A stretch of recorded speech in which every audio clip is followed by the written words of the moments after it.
This episode is brought to you by Prime Video. In the small town of Holland, Michigan, nothing is ever what it seems. Behind the tulip festivals and pretty houses lay dark secrets that threaten to tear a marriage apart. Nicole Kidman stars in this darkly twisted thriller about a wife and mother whose quest to uncover her husband's secrets may get her more than she bargained for. Holland, streaming on Prime Video March 27th. You are tuned in to the Foul Weather Podcast, the forecast to your next successful hunt. Coming to you from the home office, Jack's Reef, New York.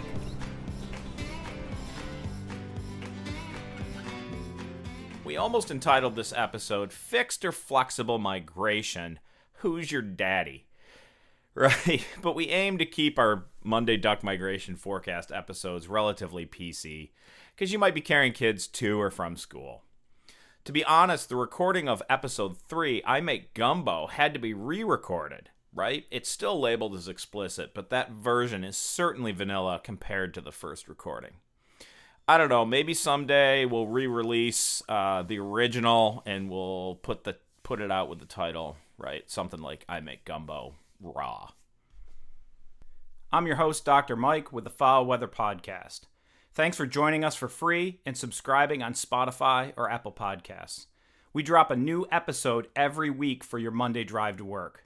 On these episodes, we cover all aspects of duck migration, duck hunting, and wetland management for waterfowl. We also provide the only science-based duck migration forecast available. Think about that for a second. We produce the only forecast of where ducks are going to be in the coming week. We don't tell you where the ducks have already been because we know ducks get stale real quickly. We're pouring years of our own experience and science into bringing you the only migration forecast available. Thanks for joining us. We like to think our migration forecast complements those of others. Both Ducks Unlimited and Delta Waterfowl produce migration reports, and they do a real wonderful job of detailing where the ducks are currently at. I myself am a huge supporter of both DU and Delta, as well as the entire Foul Weather Podcast crew. You should be too, in my mind. In future episodes, we'll detail why we think that every duck hunter and waterfowl and wetland enthusiast should be a strong supporting member of both of these great organizations. One intent of the Foul Weather Podcast is to provide an entertaining and informative listen that you can complete on your drive to work on Monday morning. For this reason, we don't do 2.5-hour podcasts. Hey, I've listened to them on long drives or on the front porch in summer, and I've learned a lot, but I also often don't get through an episode and then forget where it was. So we really, here at the Foul Weather Podcast, produce episodes that are about 15 and maybe 30 minutes at most. We figure most of y'all can hit that on a drive to and from work on Monday and be able to make good decisions on what days to hunt in the coming week using that duck migration forecast information. If you're just finding us, also go back and listen to episode 1 of Why Produce a Podcast, and we provide kind of more background information on why we are into this. So last week, we noted that we would go into more detail about early movements of ducks that seemed to occur completely absent of any weather that would make them migrate. We've all seen it. Ducks show up into your area, and there just hasn't even been a hint of frost nor a snowflake, right? So what's up with that? We think about most of the dabbling ducks as flexible migrants. That is, they vary their migration based on proximate or local conditions rather than migrate on the calendar.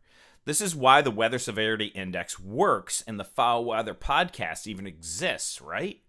Each season, the weather varies and ducks migrate to different locations and at different times to take advantage of food and loafing resources that change in time and space. Ducks are flexible. When the weather's warm and there's not snow, these ducks tend to stay farther north. I've been asked many times by friends in Louisiana, we have tons of wetlands, right? They're like, we got all these wetlands. The Delta's awesome. We got these warm temperatures for ducks to winter. So why don't we see ducks like we used to, right? Like they're just not here. They're not showing up until later in January. They're not showing up in the number they used to. So I tell these folks, you got to remember that at the end of winter, ducks are just going back north. And so most ducks only go as far south as they have to. They're just going back north and leaving a place that they know, say at mid-latitudes, to move to a place they don't know is just about always riskier than staying put with known food and refuge, if they can, right? For that reason, most ducks are flexible migrants, only moving as far south as necessary to really survive winter before they go back north. The WSI we produce at the Foul Weather Podcast lets us know when those conditions get too harsh, when weather conditions get too risky, right, as opposed to flying farther south, right? The WSI lets us know when ducks really must move south. Okay, then, if most ducks are flexible migrants, why are they showing up at northern staging areas, northern migration areas in September? Why are they acting like fixed migrants that migrate based on day length or calendar dates? Right, when I lived at Long Point on Lake Erie in southern Canada, you could shoot nearly every dabbling duck species that breeds in eastern Canada when the season opened on the third Saturday in September. Right? Well before any type of weather would push these birds south. All right, let's think of it this way. The scarlet tanager, the Baltimore oriole, the wood thrush, they are not going to be able to stay in their northern range, right, during winter. Their northern forest breeding areas throughout winter get really harsh. In addition, these birds winter in really stable environments in the equatorial regions of Central and South America.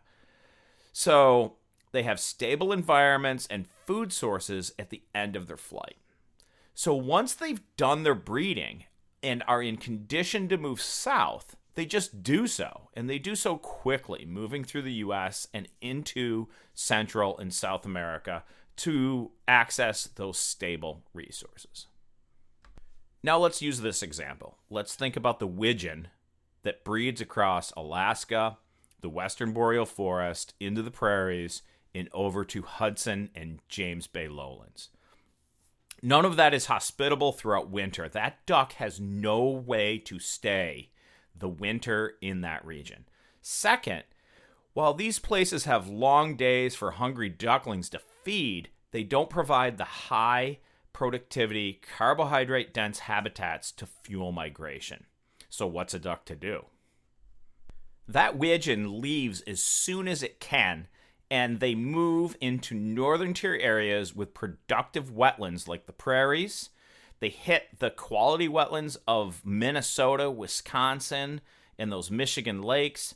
They move into the lower Great Lakes region. They move into that belt of productive soils, places like we grow grains, we can grow moist soil duck foods, and they move into freshly flooded beaver flows. They move into places that are temporarily stable. Think about that. Here, they fuel for the next step, and after moving out of the breeding grounds to these locales, become increasingly flexible as to when they make that next step south. All right, a little bit of Duck Biology 101. So for years as waterfowl biologists, we've talked about harvest derivation based on banding. Or said another way, where are ducks produced, where do we band them, and where are they shot later during the season? This provides the link between production and harvest and helps us understand differences in survival, reproduction, and migration of ducks. But let us now throw a little wrinkle into these data and those assumptions. So, in my backyard, in the Montezuma Wetlands Complex, it's state and federal land combined, a bunch of easements and some duck clubs and such. It's about 30 minutes from my home office in Jacks Reef, New York. Gadwall, widgeon, pintail, green-winged teal, and shoveler show up in September, right? And we know that these ducks do not typically breed in central New York, in swamp country where we are at. They're further north up in Canada, most of them. James Bay lowlands, up through the boreal forest, and even as far as the Ungava Peninsula, where a lot of our geese come from. So why is it that we always thought that the mallards we were banding during preseason were from local Central New York origin, right? Why would we not think that at least a portion of these mallards were traveling with this suite of gadwall, widgeon, pintail, green-winged teal, and shoveler from northern locales to make a first migration staging stop in September? Yeah, all right.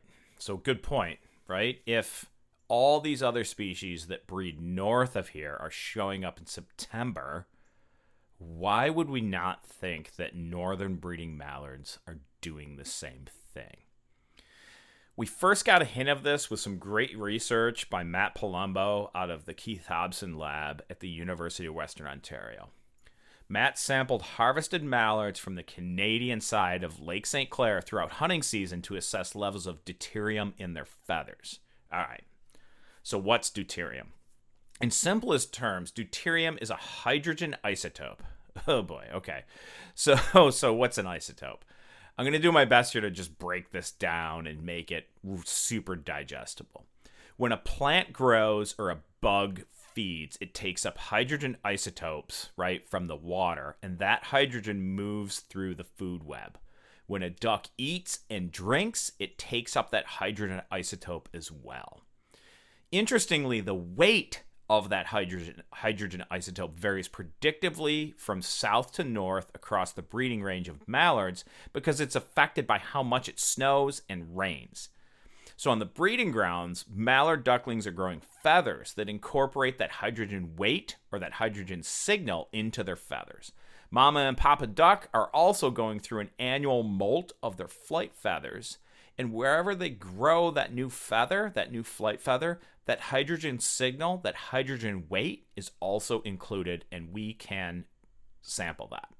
All right, so now back to mallard harvest at Lake St. Clair.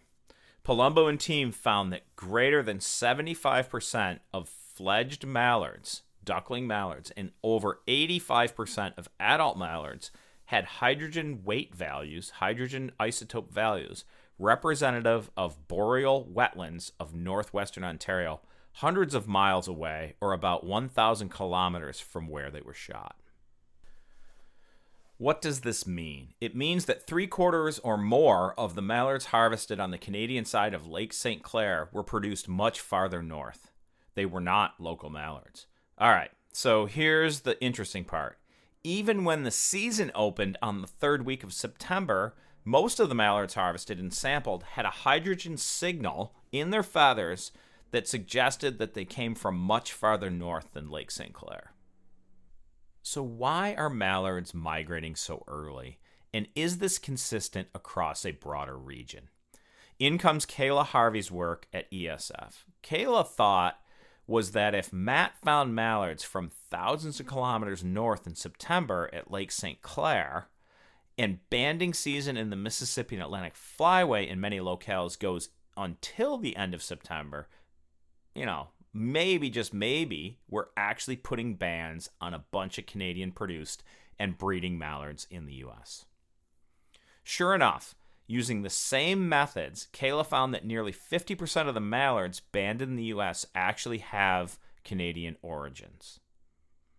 This has implications for how we interpret banding data. It makes us think super strongly about how isotope data might inform us about waterfowl migration and waterfowl management, especially about ducks and geese produced in remote locations where banding operations are difficult to deliver. So yeah, if you've seen an influx of ducks in the past months, they've started moving. Why not? They can't stay on those remote breeding areas during winter, and the foods are just better to fuel the next step of migration at areas farther south. So have we set that buffet for these ducks? Have we provided them the food so that they can meet their energy requirements for the next jump? More to come on the Foul Weather podcast about wetland habitat management for ducks as well as other cool wetland wildlife. Okay, so ducks have moved well before weather makes them. You've seen it, and the science says it's happening. So before we get on to this week's duck migration forecast, just one more very strong comment here. In no way does this make preseason duck banding, or how we ban ducks, a moot point. Duck banding is still among the cornerstones of waterfowl management. It just means that we should acknowledge that where ducks are banded may not be exactly where they came from in most cases. It also helps us recognize the utility of up-and-coming novel tools like stable isotope analysis to inform us about the origins of ducks from far-reaching places that may not always be where we can access birds to band them. Support comes from ServiceNow. We're for people doing the creative work they actually want to do. That's why this ad was written and read by a real person and not AI. You know what people don't want to do? Boring, busy work. Now with AI agents built into the ServiceNow platform, you can automate millions of repetitive tasks in every corner of your business, IT, HR, and more, so your people can focus on the work that they want to do. That's putting AI agents to work for people. It's your turn. Visit servicenow.com. As stated last week, each week we're going to look to feature where the ducks are hot and where they're not towards the end of the episode. We're probably going to wedge this between kind of the intro context of kind of cool stuff about duck migration, duck ecology, wetland management for waterfowl, how to grow cool duck foods, and the actual duck migration forecast. For the where the ducks are hot and where they're not, we will use a variety of factors to make these two major designations, but please understand that other areas as well may be hot or not, and we can't feature everywhere each week. This week's Where the Ducks Are Hot goes to the northern tier states of Minnesota, Wisconsin, Michigan, New York, Vermont, New Hampshire, live free or die, and Maine, as well as the province of Ontario, for a spectacular number of wood ducks still around that on some years would have already moved out on the first frost. In last week's episode, The Relentless Heat, we talked about how warm it had gotten into October. I mean, heck, we set record heat here in Swamp Country, New York at like 88 degrees just last midweek in central New York.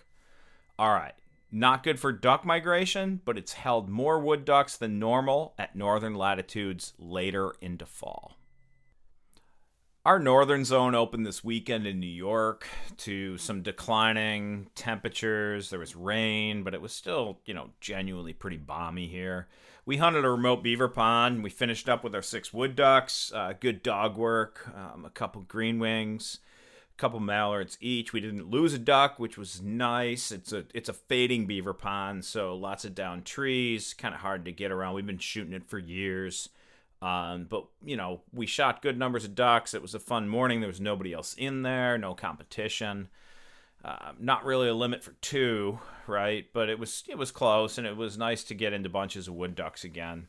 We've had a hard time in I'd say years past because it really only takes one good frost or a few cold nights to send them south. And at these northern latitudes, I think sometimes, folks, these birds move out of town before we can actually get into them. So it's nice. It's nice for everybody, and that's where the ducks are hot, is at northern latitudes, I think, specifically for wood ducks in those regions. I think we're in a good season.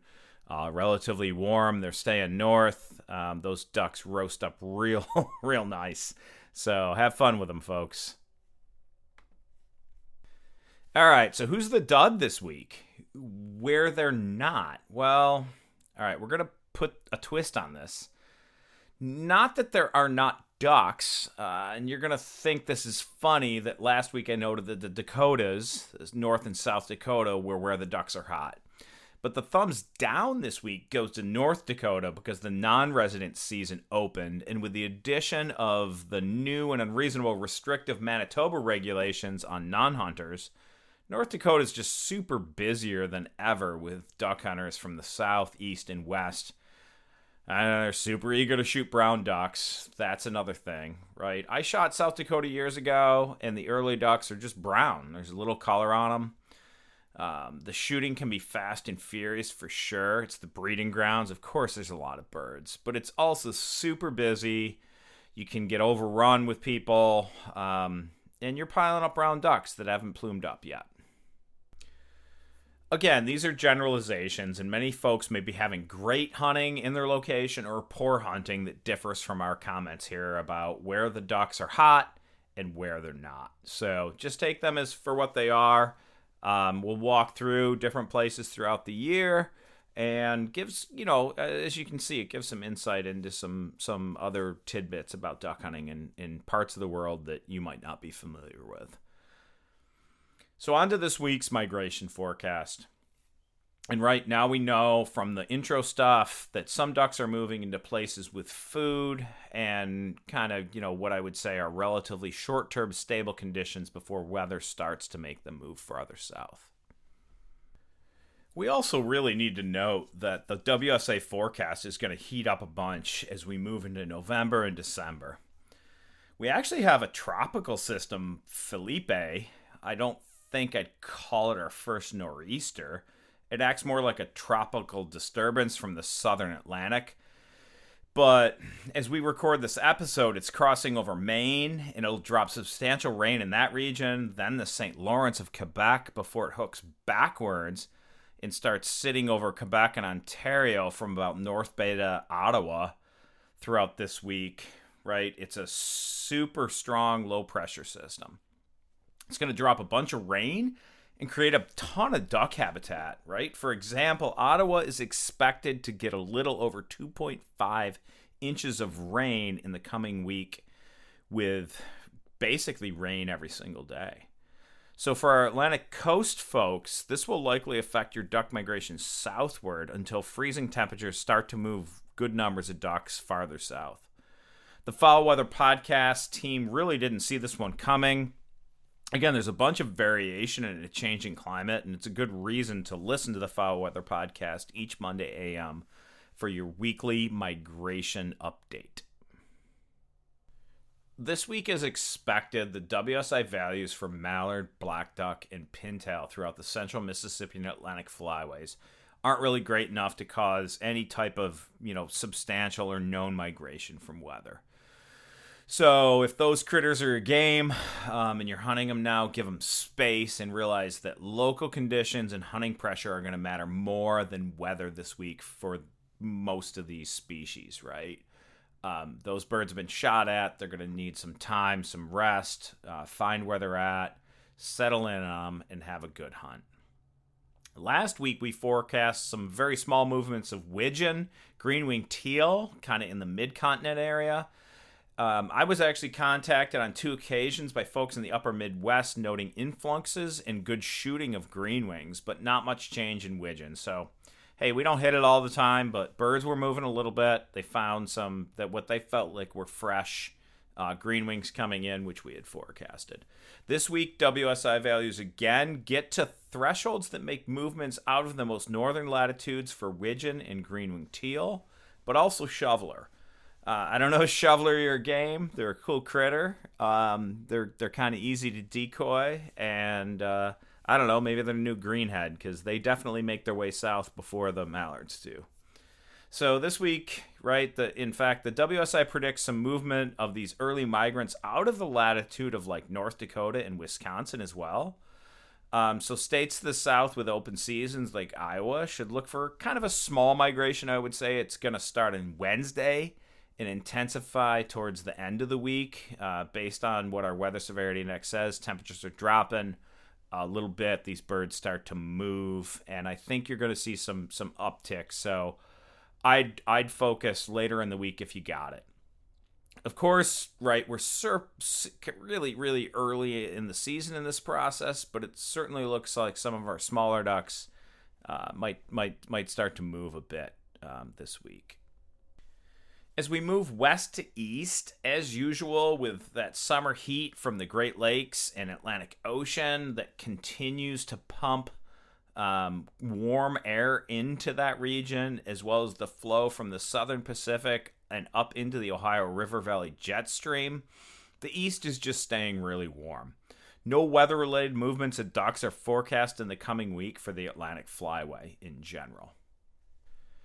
All right, friends, that's a wrap for the week. Duck seasons are slowly ramping up. Spread the word about the Foul Weather Podcast because we produce the only duck migration forecast available. Remember to follow us for free on Spotify and Apple Podcasts. Also, look us up on the web at foulweather.co, not .com. So foulweather.co.